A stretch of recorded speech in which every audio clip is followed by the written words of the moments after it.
In this 40k video, we're breaking down my Leagues of Votann list, giving some general thoughts and opinions on the Leagues of Votann. But without further ado, let's get into the video, and I hope you guys enjoy. Now, getting straight into the video and getting straight into the breakdown of my army list. This is a 2,000 point list for the Leagues of Votann.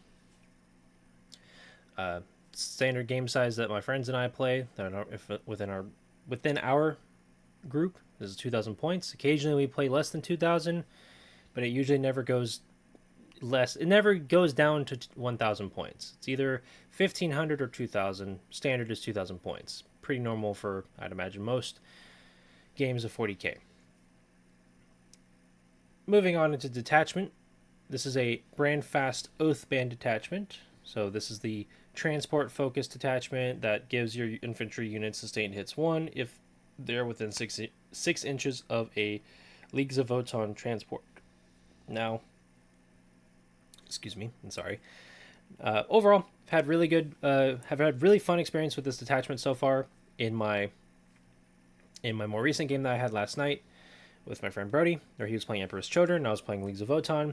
This overall it felt pretty good. In my own testing, like throwing one of my armies into another one of my armies, this attachment felt really good. The units felt really solid in it. Nothing too much I'd actually want to change in this so far. And overall, don't really have any complaints. Moving down into the characters. Sorry, clear my throat. We have a Brokir Iron Master. And the Brokir Iron Master is leading, or will be attached to a 6-man unit of Brokir Thunderkin. We'll get more into that later.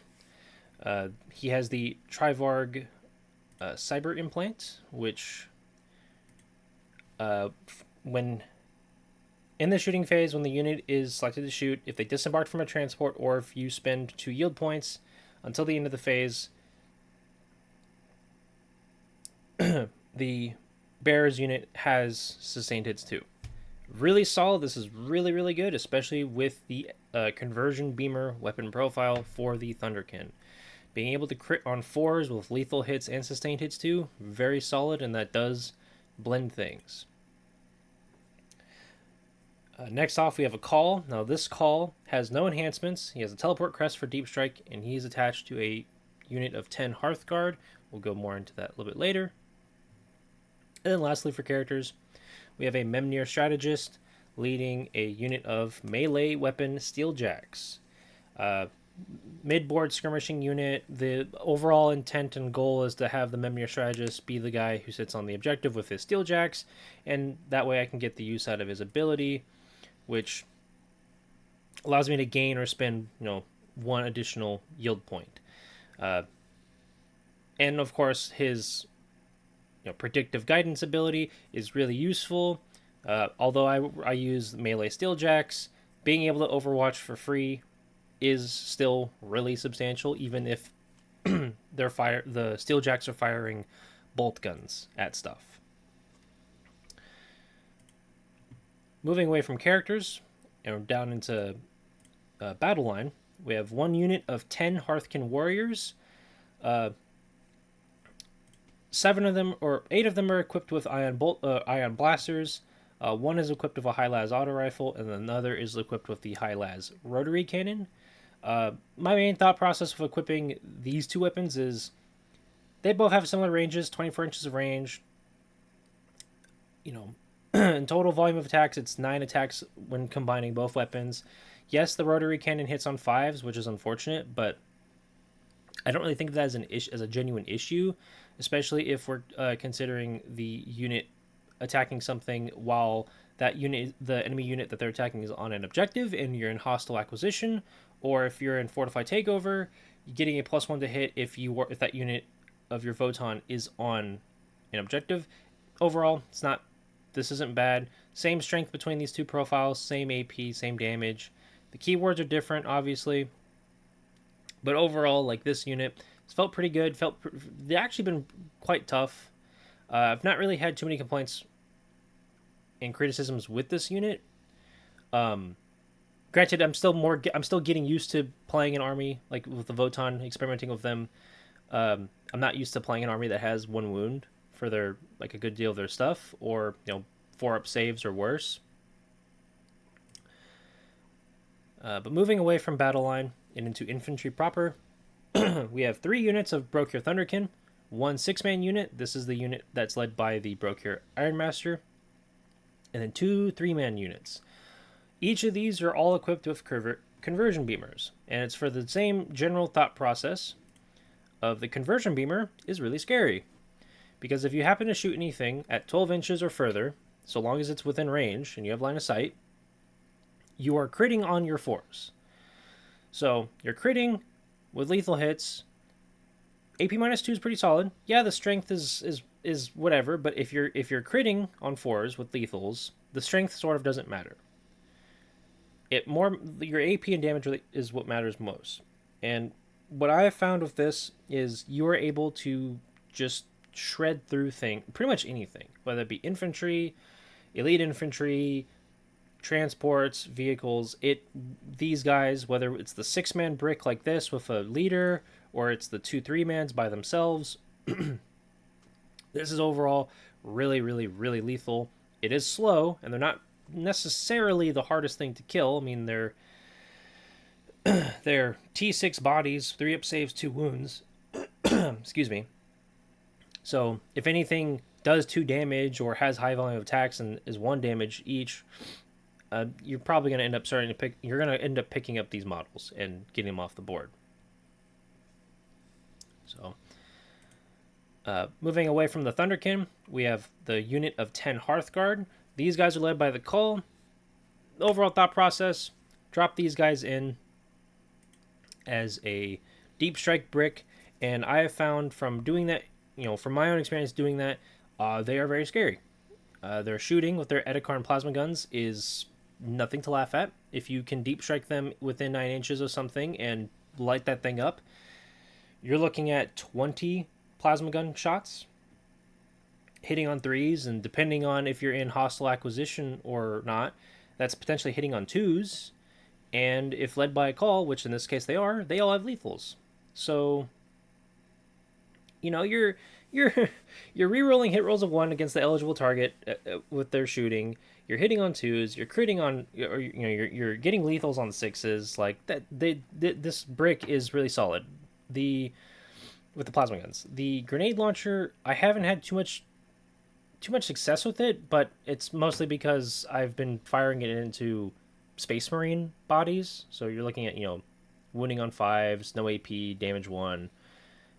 Very potentially swingy number of attacks.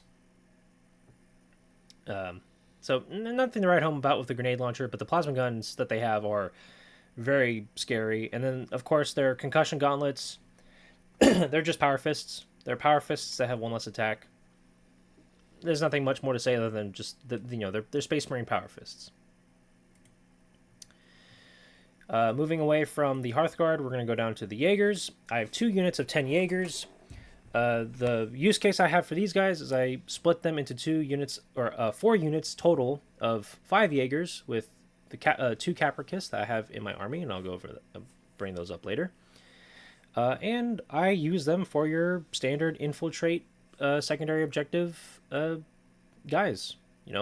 Get them up the board, get them in like little annoying to get or reach positions, complete secondaries, cap objectives, move, block, or screen against charges, which is what I did last night in the game I played against my friend. Overall, of all the units in my army, the Jaegers are the ones I feel the most uncertain about, but I want to attribute that to I'm not used to playing a army that has, relatively speaking, fragile units with not good saves, or not like 3-up saves or better. But overall, the Jaegers have felt pretty good. If last night's game for me was anything to go by, I played them a little too aggressively and lost most of them, but they still did what I wanted them to do and overall accomplished what they're here for.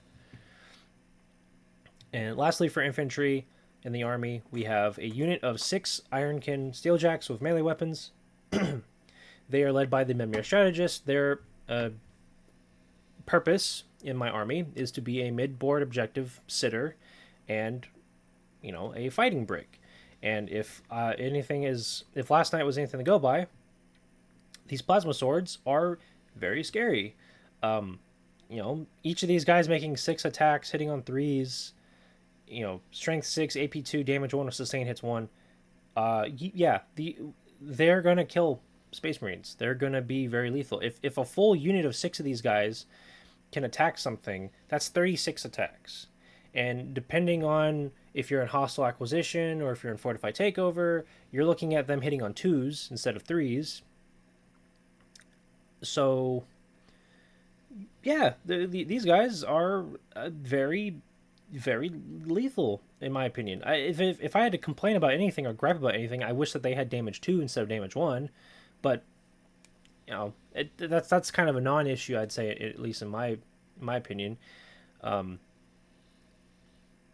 they're also surprisingly very, very, very, very tough. Like, yeah, they're T6, so 2-up saves. They have no invuln, and they're 3 wounds. So most things that are fighting in melee, like with last night, infractors, it takes 1 infractor to kill one of these guys. If all of their attacks of the infractors go through and wound, and I fail those saves. That's really, really solid. They're still slow. They're 5 inches of movement, but that's kind of a non-issue. And then they actually do have, I'd say, decent shooting. They're Autarch pattern bolt guns or bolters.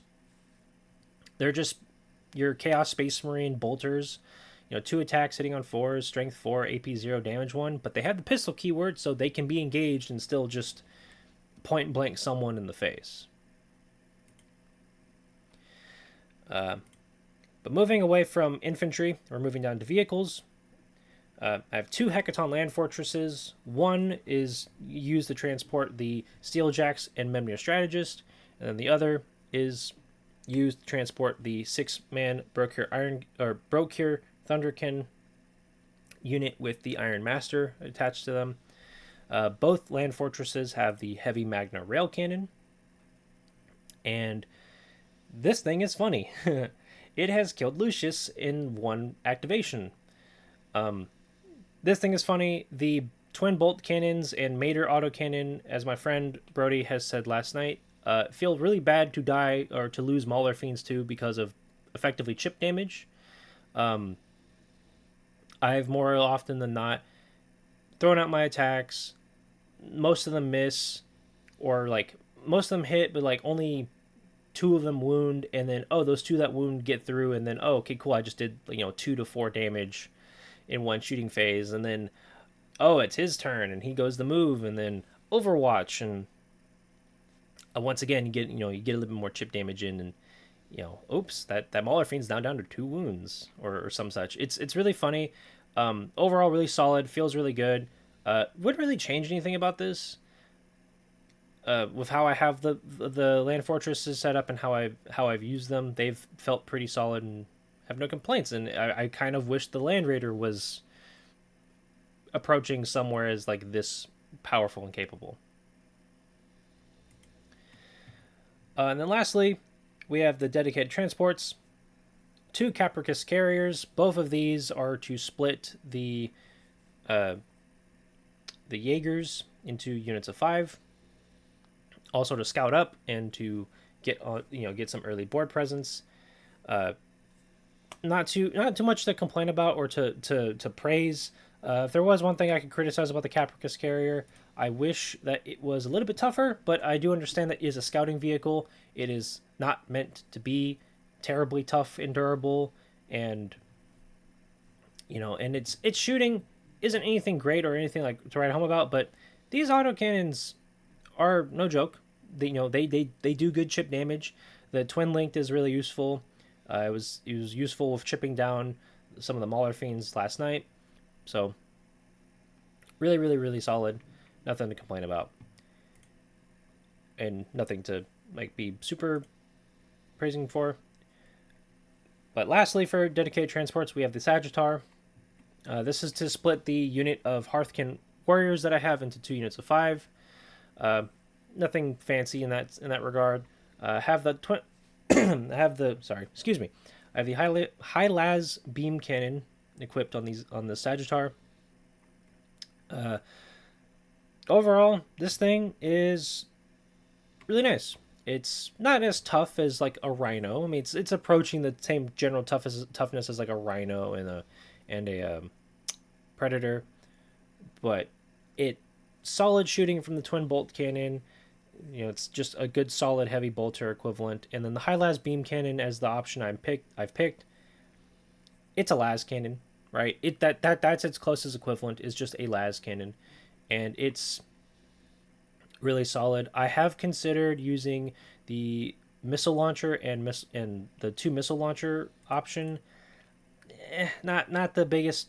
I'm not sold on picking this personally. And then of course you could always take the Mater autocannon for just more damage to attacks.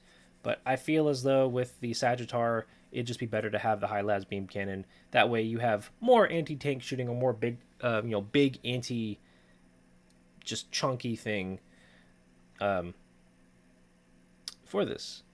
So there's that. Overall, with the Leagues of Votann and what I think of them, and so far with this army list, really solid. I would say that they feel like like off-brand Space Marines, I guess is the best way to kind of say that. And I mean that more not as a disrespect, but more of a compliment. They're an army that feel similar but different to Space Marines in terms of general profiles, whether that be weapon profiles or toughness, movement, wounds. Granted, there are differences, right? They're not the same. On the average, the army has 4-up saves and 5-up saves. Some units have better saves or invulns. You know, this average strength of your weapons, you're looking at somewhere at like the lowest of 4, maybe 5 for ranged weapons. A lot of damage to profiles from what I saw with this army. Overall, have really enjoyed the Votann with the game I played last night against my friend, with my own little bit of testing beforehand, and yeah, this is also the first army I've put together and played, and I don't feel a need to really like change something in it. It feels solid. It feels good. Yeah, there's some things where I'm like, oh, I could use a little bit more of this, like a little bit more melee or a different damage profile. But besides that general feeling, I don't have that like, this one unit didn't work and I need to change it out, or I feel the need to change it out and like to iron out this army list, which is different than Space Marine, Black Templars, and Chaos Space Marines. Those two armies, in my experience, have always felt like there's just something about my list that isn't clicking, or if it's not clicking, it's just I'm not getting everything I can out of what I have in it. So there's always something that, at least to me, feels like this could be ironed out or changed. With the Votann, with this list, with my Dwarf list, I don't feel that way. I actually feel pretty satisfied and content with this list. To the point where if there's any issues with this list, it's not an issue with the list necessarily, it's an issue of just how I'm playing it. That's how I truly feel.